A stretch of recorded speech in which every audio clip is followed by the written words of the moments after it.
Greetings, everybody. I'm Commander Great, CG for short, and tonight is a very special night. It is a night where people all over the world celebrate the dark and spooky aspects of life. A night where we can all come together for our love of the spooky and eerie. And tonight, I'm going to be taking a look at one of the creepiest things ever invented. Nintendo. Really, dude? You're gonna be talking about video games on Halloween? You sure you don't want to, like, watch a movie or something?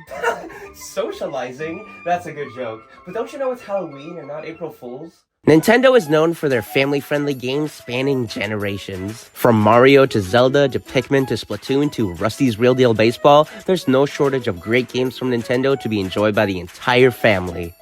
So then why does this make me shit myself? Yeah, even though Nintendo likes to present themselves as a family-friendly company that makes the most wholesome of games, they're still able to produce some creepy stuff. I mean, look at this fucking freak. He definitely needs his hard drives checked. Now, Nintendo isn't really known for making horror games, except for that one time they did. So these moments are mostly found in games that overall are pretty lighthearted, but that just makes them even spookier because you expect them even less. Like, when I'm playing Resident Evil, I expect to see freaky-looking zombies. When I'm playing Zelda, I don't. So, I thought today I would look through some of the spookiest moments from Nintendo games and see if they're actually scary or if we were just a bunch of babies who couldn't handle a digital eel. Guess which one I was. Now, the first creepy Nintendo moment I'd like to talk about isn't really a moment.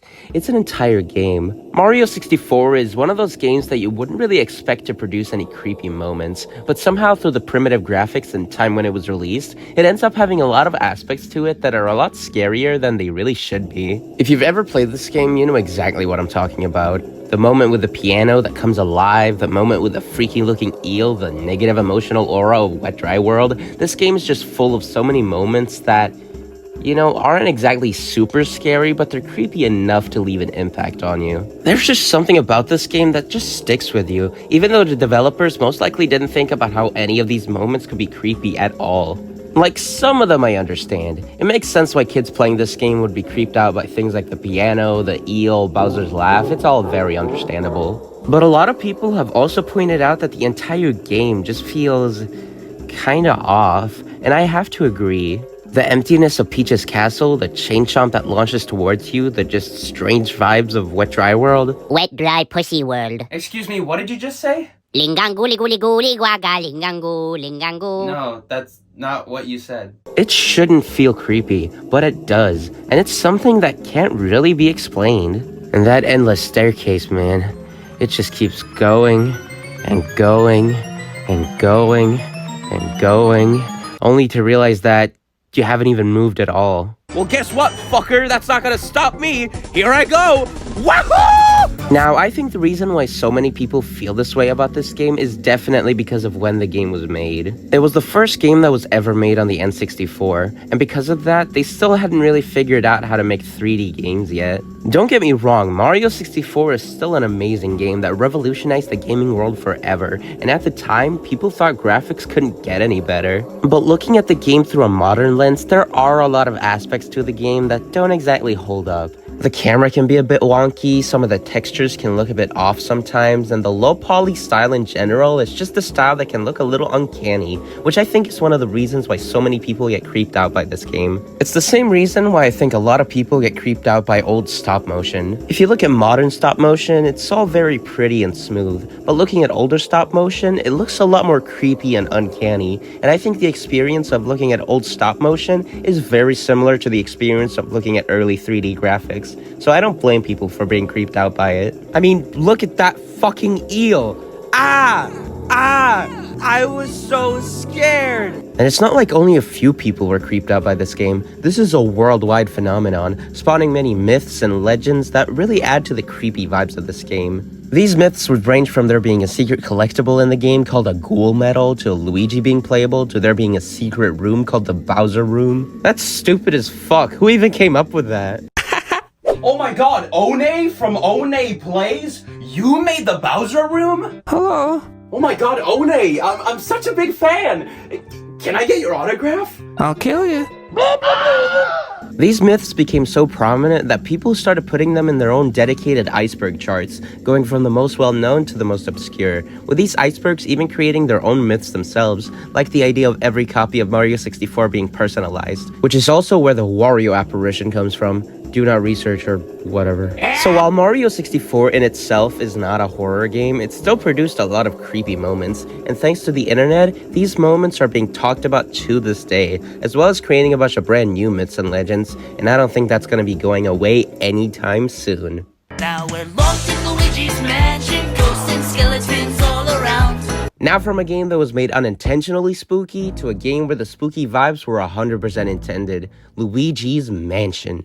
Now, I have already talked about this game this year in my hour-long Luigi video, which you should definitely check out after this one, not to toot my own horn, but I spent a lot of time on it. But this time, I'd like to focus on the creepy aspects of the game instead of talking about the game in general, and man, can this game be spooky. Now, I definitely wouldn't call Luigi's Mansion a horror game. It is still a game set in the family-friendly Mario universe, and the designs of the ghosts are a lot more Ghostbusters than they are The Conjuring. But even with that said, this game can still give you a lot of uneasy vibes, and that is mostly thanks to the mansion itself. The entire place just feels very uncanny and mysterious. It's filled with a lot of cobwebs, old furniture, and dark rooms, and when you enter inside it, you just get this vibe that this is not a place where Luigi is supposed to be in. Before this game, we were all used to seeing Mario and Luigi in very bright and colorful locations, and even when there were ghost levels, they were usually very fun and cartoony, with a lot more focus on puzzles than being actually scary. But here, everything just feels a lot creepier. It is just such a stark contrast to what we're used to seeing in the Mario universe, and Luigi just doesn't feel like he belongs here, which really adds to the horror of the game. There's just this air of mystery around the whole place. From the start of the game, we know that Mario went inside and never returned, and that piece of information alone really makes the mansion feel a lot more frightening. I mean, it's Mario! Mario! Known for being almost fearless and defeating Bowser more than a dozen times, he never returned from this place, so what the fuck is Luigi gonna do? He's gonna use his stunning good looks, that's what. Now, while the regular ghosts you encounter throughout the game aren't anything too scary, the portrait ghosts, on the other hand, can actually get pretty spooky, especially when you see them in the dark, spooky environment of the mansion. That's really what makes this game so spooky, the mansion itself. There's just something about the early GameCube graphics paired with the gothic aesthetic of the mansion that just makes it very off-putting, and it makes for a perfect game to play around Halloween. Now, those first two entries were pretty lighthearted. Sure, Mario 64 and Luigi's Mansion can have their creepy moments, but they're not exactly anything too scary. But from now on, I'm gonna be talking about things that will really knock your socks off, starting with this fucking thing. This is a Game Boy camera. That's right, a camera for the Game Boy. Now, how the fuck does that work? Well, I don't know if work would be the correct word to describe this, it more just kind of exists. Now, I don't actually have a Game Boy camera, so I'm just gonna be using footage from the Angry Video Game Nerds video about Game Boy accessories. Is that fine with you, James? You're a poopy head. Can we spell it out? You're a poopy head. I'll take that as a yes. Now, as you can see, it's definitely a camera.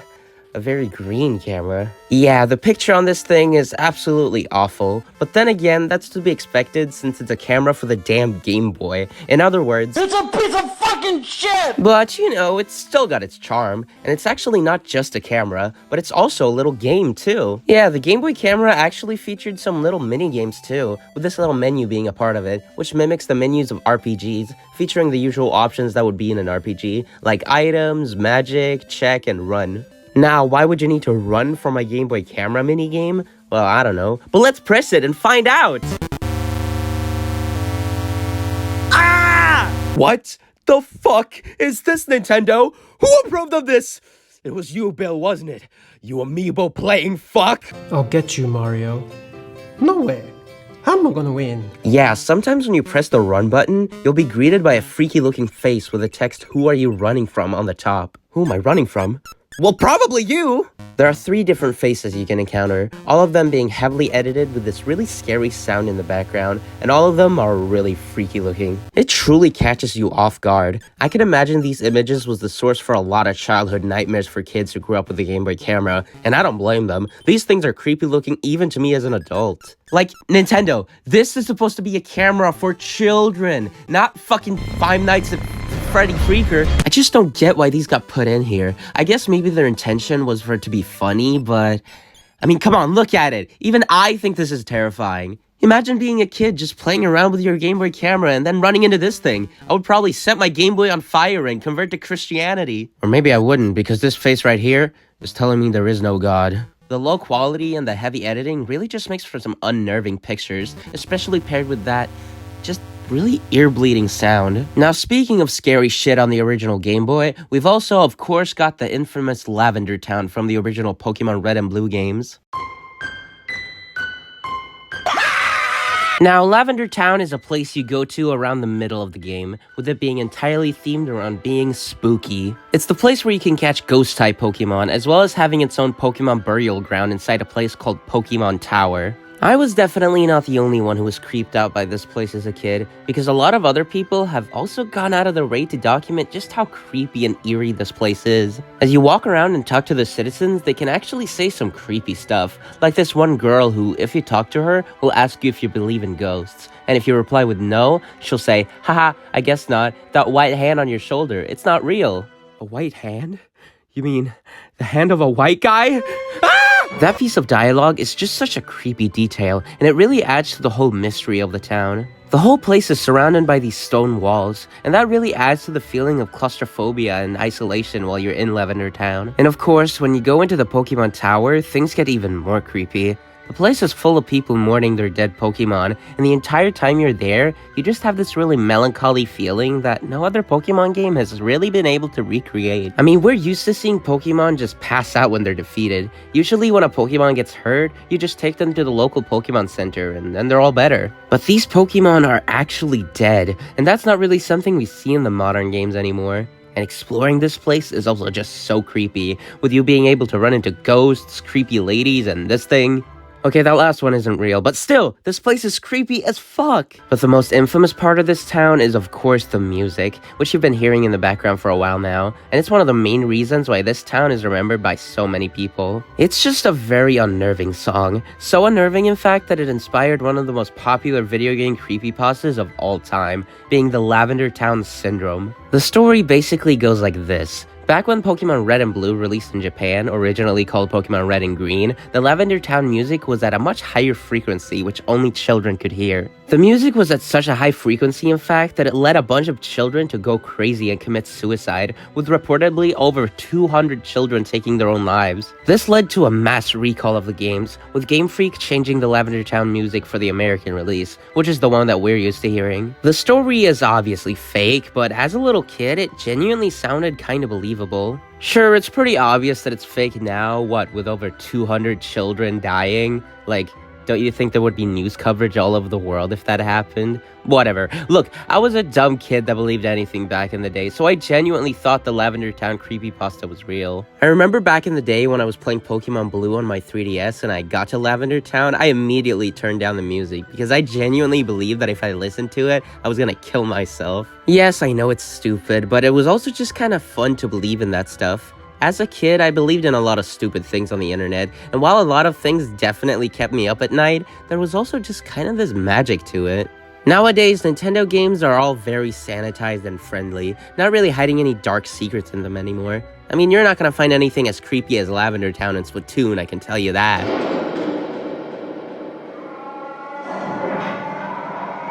Oh hey, those are the sounds of hell. Splatoon is a great series. Splatoon 2 is a fucking stupid game. It's one of Nintendo's more recent series, with the first game only coming out in 2015, which was like, 6 years ago? Actually, CG, that was almost 10 years ago. I love the Splatoon series, mostly the second and third game, but the first game is still very charming, even though it might seem a little basic compared to the later games. Now, even though this game is very bright and colorful, it still has some very creepy elements to it, such as this weird sound you can encounter if you wait around long enough before a boss battle. What the fuck is that? It's genuinely a very bone-chilling sound, with what sounds like metallic clanking and screaming in the background. This is something you'd expect to hear in a Splatoon creepypasta or something, but no, it's here in the actual game, just waiting to scare the fuck out of some little kid who just wanted to play Splatoon. Oh, won't somebody think of the children? It's such a strange thing to be included in a game like Splatoon, especially when you consider the fan theory that these sounds are actually coming from Commander Tartar blending Octolinks to death into Deep Sea Metro from the second game. Jesus fucking Christ! This theory just puts a whole new twisted spin on this whole thing, and the most messed up part is that I actually think this theory is correct. Everything just lines up too perfectly. The noise sounds like it's coming from somewhere deep below where we're standing, and the Octo expansion DLC does take place in the deep sea levels of the Splatoon world. And in that game, we do learn that Commander Tartar had been blending Octolings in the past, with him even trying to do the same with the player. And if you listen closely, you can actually make out the sounds of Octolings screaming and what sounds like a blender going off. Jesus, that is dark. Hisashi Nogami, you're fucked up, man. Still, there is something very cool about such a dark and creepy Easter egg being hidden in such a family-friendly game like Splatoon. It's not exactly something that will make you jump out of your seat, but it's unnerving enough to leave an impact on you. I feel like that's the kind of horror that Nintendo does best. That kind of subtle horror that's just scary enough to creep you out, but it's not exactly gonna give you nightmares. Apparently, the developers of Ocarina of Time didn't get the memo though, because what the fuck is that? This is the Dead Hand, an enemy that you can encounter in Ocarina of Time, and oh man, I feel so bad for any child that encountered this enemy while playing this game. I mean, just look at it. Its large body with its tall, slender neck, its terrifying face with its toothy grin, and is that blood? Yeah, this enemy actually has blood on it.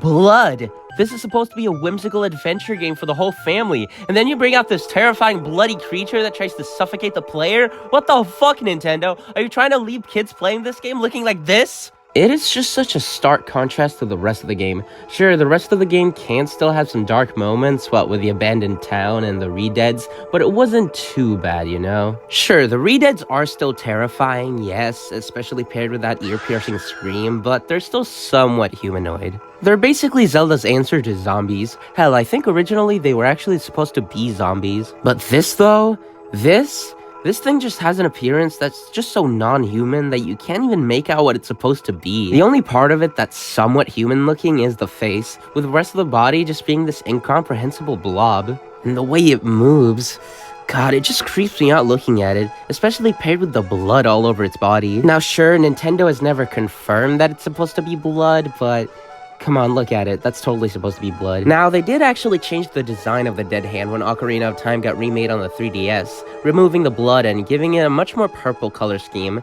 probably in an attempt to make it look less creepy. Needless to say, it didn't work. This thing is still terrifying. Well, the Dead Hand may be terrifying, but at least it's only found in this game. So thankfully, there aren't any other Zelda games on the N64 with terrifying shit in them.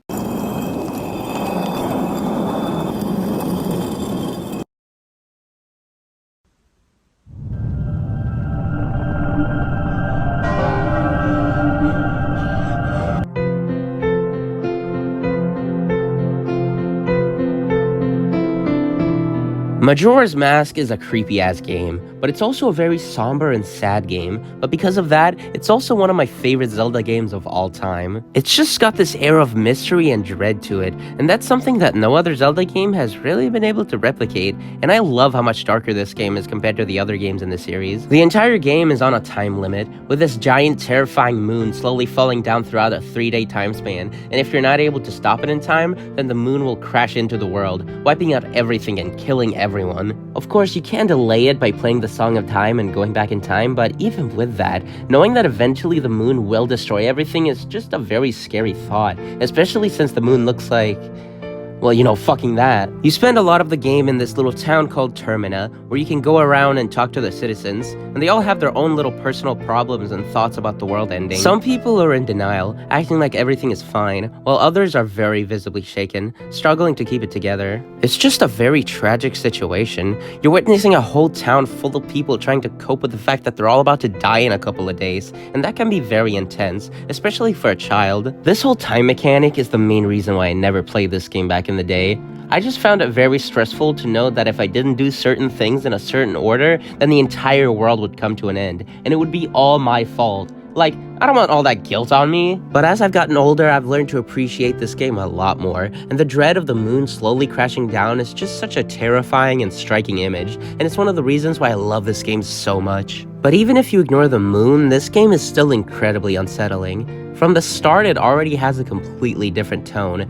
with Link riding his horse through a dark forest before falling off his horse and meeting the Skull Kid, who has just a really creepy design with a very unsettling laugh. Then, after following him, he turns you into a Deku, in a transformation scene that's really quite terrifying. You see Link have these visions of a bunch of Deku surrounding him with this really creepy blur effect on everything, and when the transformation is done, you see Link absolutely freak out. It's really quite a creepy scene, even more so when you take into account the theory that the body of the Deku that Link is inhabiting is actually the body of a young Deku who died, which is pretty much confirmed since in the end credits we see what seems like his father mourning the loss of his son. This entire game is actually filled with a lot of themes of death.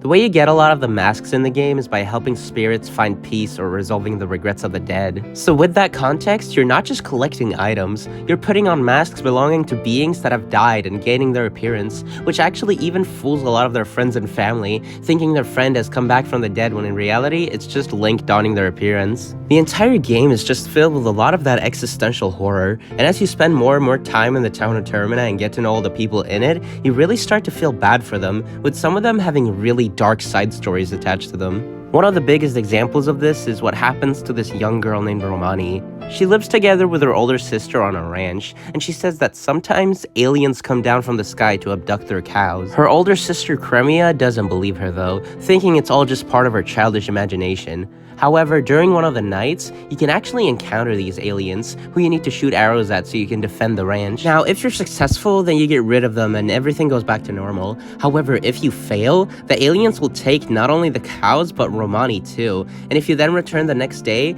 you can find Romani in a really dazed state, seeming to not remember what happened the night before at all, or even who Link is. Something happened to her when she was captured by the aliens, something extremely traumatic, yet she doesn't seem to remember any of it, and the scariest part of this is that we never find out what actually happened. If you fail to stop the aliens, then this is how Romani will be stuck like for the rest of the game until you do another time reset, and I just find that really unnerving and really sad. Majora's Mask is an extremely eerie and somber game, but it can also be a very cozy game. Throughout all the creepy and sad moments, there's also just this feeling of community and comfort, with all of the townfolk in Clocktown being really interesting and fleshed out. That combination of charming moments, sad moments, and outright terrifying moments is what makes this game so special to me, and it's the perfect Zelda game to replay around the Halloween season. Well, that was a look at some of the spookiest moments from Nintendo games. You know, I really enjoyed talking about that. These moments really mean a lot to me, so I really enjoyed making this video, and I hope you guys really enjoyed watching it, and I hope you all have a happy Halloween! Actually, CG, it's November. What? Yeah, you talked for so long that it's November now. Oh. Happy Thanksgiving!